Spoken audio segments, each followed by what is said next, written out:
अहिले पनि दिइरहेको छ नभएको होइन अब हामीले चाहिँ त्यस्तो गर्ने गरेको छैनौँ होइन हामीले दिने भनेको एउटा अर्डिनेचर लोन हो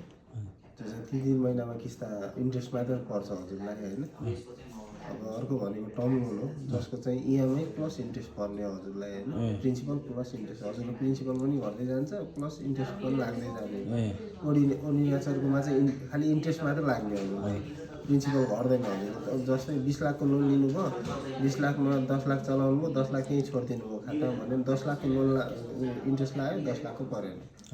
होइन अर्डिनेचरको चाहिँ त्यस्तो भयो टर्म लोनको चाहिँ हजुरले अब 20 लाख झिक्नुभयो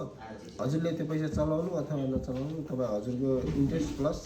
ऊ चाहिँ इएमआई बेसिसमा जाने भयो क्या कति वर्षको लाग्छ त्यो टेनर अनुसार जाने भयो होइन अब र बिजनेस लोनको लागि न्यू स्टार्टअपको लागि एकछिन म्यामसँगै कुरा गर्नु पर्ला म्यामसँग म्यामले मैले चाहिँ रिटेल